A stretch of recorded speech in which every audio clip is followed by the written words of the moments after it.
बीमारी है जो माइल्ड से लेके सीवियर खतरनाक भी हो सकती है।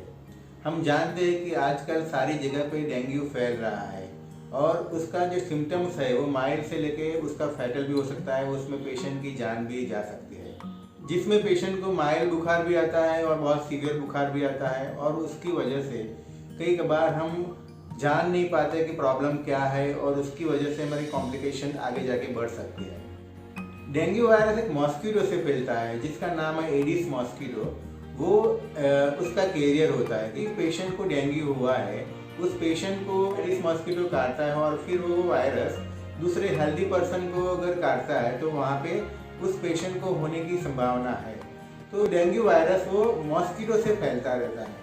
डेंगू के 4 तरह के वायरस होते हैं जिसमें DENV1, DENV2, DENV3 and DENV4। जिसको भी डेंगू वायरस इन्फेक्ट हुआ है, जिसको भी बुखार लगा है, उसका अगर हम लेबोरेटरी इन्वेस्टिगेशन करेंगे तो हमारा प्लेटलेट काउंट भी एंड WBC काउंट भी डाउन दिखाएगा, जिसकी वजह से हमारे ब्लड स्ट्रीम के अंदर उसका वायरस का प्रोडक्शन ज़्यादा है और हमारा ब्लड की प्लेटलेट काउंट कम हो जाती है और WBC काउंट भी कम हो जाती है।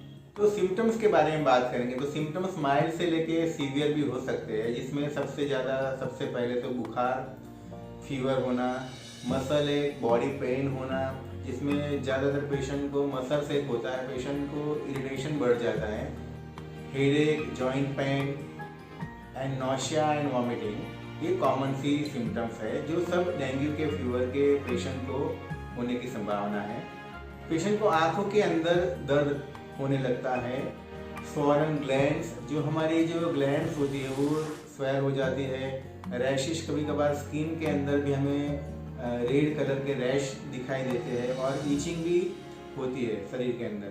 जनरली डेंगू 3 तरह के फीवर होते हैं, जैसे कि माइल्ड डेंगू फीवर जिसमें सिम्टम्स की ऑनसेट माइल्ड होती है लेकिन कई बार वो सीवियरिटी बढ़ भी सकती है। दूसरा है डेंगू हेमरेजिक फीवर, वो माइल्ड से लेके फैटल भी हो सकता है, जिसके अंदर जो सिम्टम्स है वो धीरे धीरे हमारे शरीर में बढ़ता है। और जो तीसरा है वो डेंगू शॉक फीवर, जिसके अंदर पेशेंट की हालत बहुत गंभीर हो सकती है, हमें पेशेंट को हॉस्पिटलाइजेशन करना जरूरी होता है और उसके अंदर कई बार पेशेंट की मौत भी हो सकती है। तो अभी हम ट्रीटमेंट की बात करेंगे। तो ट्रीटमेंट में ऐसा है कि कोई स्पेसिफिक ट्रीटमेंट डेंगू के लिए होती नहीं है। हमें पेशेंट को जितना बने इतना उसको रेस्ट करना चाहिए और उसको ध्यान रखना चाहिए, अपनी हाइजीन को ध्यान रखना चाहिए और जो भी सिम्टम्स है उसको हम सिम्टोमेटिक ट्रीटमेंट देते हैं। जैसे कि बुखार आया तो पैरासीटामोल दिया और अगर बॉडी पेन हुआ जो भी हो तो रेस्ट को हम ज़्यादा से ज़्यादा पेशेंट को देते हैं, जिसकी वजह से पेशेंट का जो इम्यून सिस्टम अच्छी तरह से काम कर सके। स्टे हाइड्रेटेड, क्योंकि डेंगू के अंदर वॉमिटिंग होने का चांसेस ज़्यादा है तो उसमें पेशेंट की डिहाइड्रेशन हो जाती है। तो जितना बने उतना पेशेंट को हम पानी है, कोई भी लिक्विड फॉर्म में जूस वगैरह हम उसको बार बार देना चाहिए कि जिसकी वजह से और पेशेंट हाइड्रेटेड रहे। तीसरा जो है वो हाइजीन वो सबसे इम्पॉर्टेंट है कि हमें अपनी हाइजीन को अच्छी तरह से मेंटेन रखनी है, पेशेंट के आसपास की हाइजीन को मेंटेन रखना है, उसको हर रोज स्पॉन्ज करना है, ओरल हाइजीन को मेंटेन करना है।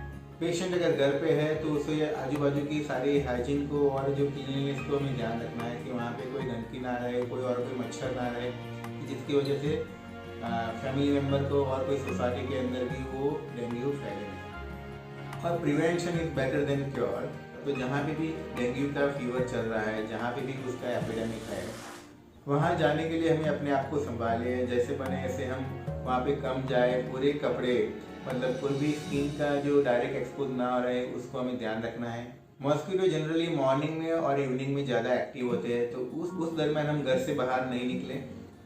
अपनी पर्सनल हाइजीन को मेंटेन रखना है, जैसे कि हम जहाँ भी एपिडेमिक में एरिया में रहते हैं तो अपनी पर्सनल हाइजीन को मेंटेन रखें कि जिसकी वजह से हम अपने आप को, बॉडी के इम्यून सिस्टम को अच्छी तरह से मेंटेन रख सकें। योगा, प्राणायाम और जो भी फूड लेते हैं वो फूड के अंदर बाहर का भोजन जैसे बने समय अवॉइड करें और घर का ही भोजन ले, तो उससे हमारी हाइजीन अच्छी तरह से मेंटेन रह सकेगी, हमारा इम्यूनिटी सिस्टम भी अच्छी तरह से मेंटेन रहेगा, तो और कोई भी फीवर होने का चांसेस नहीं रहेगा।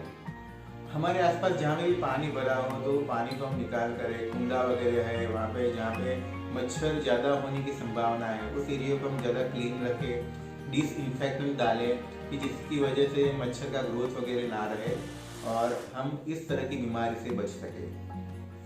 होम्योपैथिक अप्रोच के बारे में कि होम्योपैथी में कौन सी ऐसी दवाई है कि जो डेंगू के फीवर के लिए बहुत ही असरकारक है।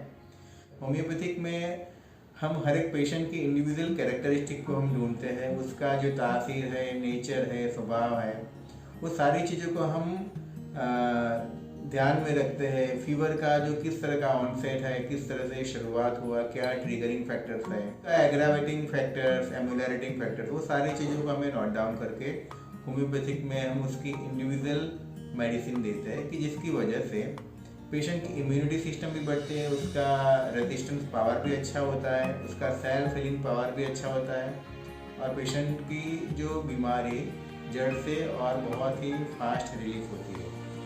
लेकिन कई ऐसी दवाई है कि जो होम्योपैथी में बहुत ही अच्छी काम देती है, जैसे कि आर्सेनिक है, ब्रायोनिया है, एकोनाइट है, पिप्यूटेरियम परफोरेटम, वो भी बहुत अच्छी दवाई है डेंगू फीवर में एंड चिकनगुनिया में भी। कैरिका पपैया करके जो उसका मदर टिंचर भी हम इस्तेमाल करते हैं, वो भी डेंगू के फीवर के अंदर बहुत अच्छा उसका रिजल्ट है। जेलसेमियम रस्टॉक्स भी काफ़ी अच्छी दवाई है, वो वायरल फ्लू में भी काम करती है और डेंगू के फीवर में भी काम करती है।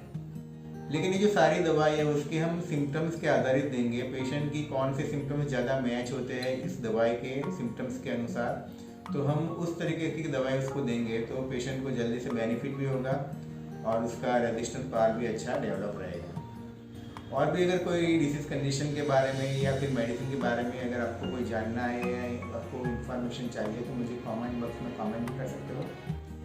Thank you very much.